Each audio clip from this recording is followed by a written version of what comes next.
estudar alguns sinais patológicos característicos nos reflexos. O reflexo ou sinal de Hoffmann. Neste caso, a inervação segmentar é de C7, C8 e T1.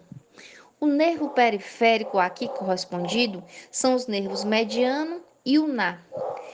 Testa-se percutindo-se levemente a unha da falange distal do dedo médio flexionado do indivíduo em teste, com mão suspensa para baixo, estando ela relaxada. O que se espera encontrar? A flexão dos dedos polegar e indicador, mostrando então que há o reflexo ou sinal de Hoffmann. Sinal de Kern. A ação, ou seja, para testar, o paciente deve estar em decúbito dorsal com o joelho em 90 graus de flexão, seguindo-se a extensão. O que espera-se encontrar? Dor e limitação durante essa extensão, especificamente no joelho. O sinal de Brudzinski. O paciente deve estar em decúbito dorsal, com o joelho em 90 graus de flexão, flexiona-se a cabeça do paciente. Espera-se o levantamento involuntário das pernas, mostrando então a presença do sinal de Brudzinski. O reflexo cutâneo plantar extensor, não é o flexor, reflexo cutâneo plantar extensor ou Babinski. O paciente deve estar em decúbito dorsal, estimulando-se a região lateral externa do pé no sentido calcanhar para os dedos. Pode ser com a pontinha do seu dedo, uma unhazinha maior ou uma tampinha de uma caneta. Espera-se com isso que haja a extensão do hálux com afastamento dos demais dedos. Então, certa abdução dos dedos com extensão do hálux. Eles podem até tentar uma ligeira flexão, mas o hálux responde com extensão. Então, observa-se neste caso a presença do Babinski, ele é comum em lesões piramidais. O sinal de Lazeg é testado com o paciente em decúbito dorsal, elevando-se passivamente as pernas sem se flexionar. O que se espera com isso? Após a elevação de mais ou menos 30 graus, o paciente pode relatar dor na região posterior do membro examinado. E o teste de Romberg? O sinal de Romberg, primeiramente, avalia o equilíbrio estático e, quando positivo, representa o sinal de Romberg. A gente falou sobre o Romberg lá em cima. Então, se eu estou avaliando o equilíbrio estático e é positivo, eu tenho o sinal de Romberg. O teste de Romberg é normal quando eu tenho teste de Romberg negativo. E ele é anormal quando significa o Romberg clássico ou funicular ou quando significa o Romberg vestibular. Se eu estou testando de uma forma anormal e verifico alteração a nível funicular, estou com alteração com lesão nas vias proprioceptivas. Neste caso, eu devo posicionar o meu paciente de forma vertical por alguns segundos, com os pés juntos inicialmente olhando para frente e em seguida eu dificulto fechando os olhos. E o que eu espero que aconteça? O paciente tende a cair para qualquer um dos lados imediatamente após a oclusão dessa visão, mostrando então uma alteração de vias proprioceptivas. Por outro lado, se a lesão for a nível vestibular, eu testo o paciente na posição vertical por alguns segundos com pés juntos, inicialmente olhando para frente e em seguida ele fecha os olhos. Neste caso, eu espero que com os olhos fechados por algum tempo, o paciente tenda a cair para o lado do labirinto lesado, não para qualquer um dos lados, mas para o lado aqui do labirinto lesado, mostrando uma alteração vestibular. Então, só lembrando, o sinal de Romberg, quando dá positivo ao se testar o equilíbrio estático. Quando eu falo de normal, eu tenho o Romberg sinal negativo.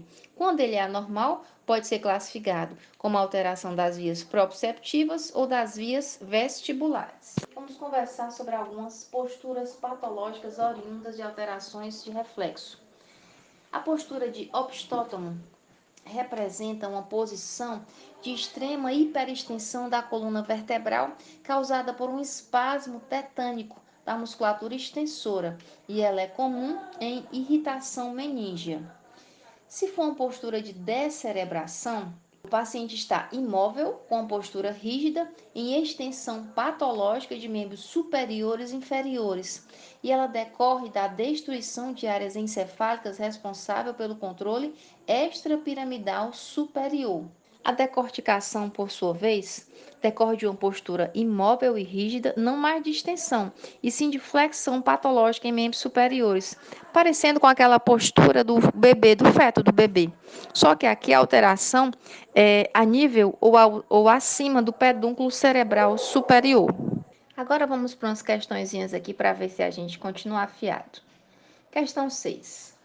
Observando essa figura aqui, ó, temos aqui a medula, internamente a substância cinzenta, externamente a substância branca. Observando essa partezinha aqui mais aberta, é a zona ventral, motora. Essa partezinha mais fechada é a dorsal. E observa-se também, quando você tiver dúvida, que no desenho mostrar aqui o gânglio. Esse gânglio é da raiz dorsal. Aqui é a pele, aqui é o órgão efetor, que é o músculo. Aqui nós temos o neurônio pseudonipolar, dá para observar aqui com o corpo dele. Então, ó, neurônio aferente, neurônio de associação e o neurônio eferente. Vamos lá, então, as opções. É no gânglio da raiz dorsal, cá está, da medula, que ocorrem as sinapses dos neurônios. Não, aqui não tem sinapse, aqui tem o corpo dele. Opção 1 é incorreta. A substância cinzenta da medula espinhal externa, não. O Hzinho aqui é interno, então 2 incorreta. É formada pelos corpos de neurônios e a branca mais interna por seus prolongamentos. De fato, a branca tem os prolongamentos, aquela partezinha da mielina. E a parte cinzenta realmente são os corpos, mas aqui não é a externa. Isso aqui é lá no cérebro. 2 incorreto. 3. A pele é um exemplo de órgão receptor. Cá está. Pele, órgão receptor. E o músculo, efetor conforme a figura. Ok, 3 correto. Então, errado e 3 correto. 4. O estímulo que vai para a medula entra pela raiz sensitiva, onde a gente mostrou para vocês, na porção posterior da mesma e sai como resposta motora pela raiz anterior. Como eu mostrei para você, o mais abertinho é o anterior, ventral ou motor, o mais fechadinho é o dorsal. Pode ver aqui pelo gânglio. Então, parte anterior entra e sai, dorsal e sai pela ventral, ok? Corretíssimo, 4. 5. A imagem retrata um arco reflexo. O arco é o caminho, o ato seria a atividade em si. Com os seguintes elementos: receptor, que é a pele, fibra sensorial primária, que é o aferente, o interneurônio ou internuncial ou de associação, o motor e o órgão muscular, que é o efetor, ilustrados respectivamente por 1, 2, 3, 4, 5. Corretíssimo. Tá aqui 1, 2, 3, 4 e 5 aqui pequenininho para você ver. Então, neste caso, está correta as opções 3, 4 e 5. Questão 6, opção correta, item E. Questão 7. O reflexo patelar corresponde ao nível neurológico de... A gente viu aqui ao longo dos nossos estudos que o reflexo patelar, pertinho do joelho, corresponde a L4. Isso aqui é só você dar uma observadinha legal nos dermatos que você vai encontrar. Reflexo patelar, L4. Vamos conversar um pouquinho agora sobre a parte do exame neurológico que corresponde ao tônus. O que é tônus? As pessoas confundem tônus com trofismo, mas vamos conversar um pouquinho inicialmente sobre tônus. Quais são as características importantes que a gente pode resumir aqui para você a respeito de tônus? Tônus é o estado de tensão muscular. Como assim tensão? Aquele estado mínimo de contração que a musculatura tem. Você quer ver uma coisa? Observe a sua musculatura paravertebral. Essa que fica na parte de trás das costas. Ela está levemente contraída. Se não houvesse essa contração, nós não teríamos essa postura de bipedestação, por exemplo. Então, essa contração mínima que tem na musculatura paravertebral significa um estado de tônus, um estado de mínima contração que é mantido pela musculatura. Então, quando você se lembrar do tônus, você lembra de mim, pensa na musculatura paravertebral, que é aquela da parte posterior, nas costas da gente. Lembra que ela mantém um estado mínimo de tensão e você diz, tônus é o estado mínimo de tensão. Também é a base da mobilidade estática. fixa as articulações e permite uma contração estática, porque esse estado mínimo de tensão faz com que o músculo se fixe e consiga realizar seu movimento através de uma contração concêntrica, excêntrica, depende do tipo de movimento que se queira executar. E esse estado mínimo de tensão permite ser a base fixa para a contração de uma forma propriamente dita. Que estímulos podem agir sobre o tônus? Existem os estímulos proprioceptivos e existe também o reflexo miotático. Vamos estudar cada um deles.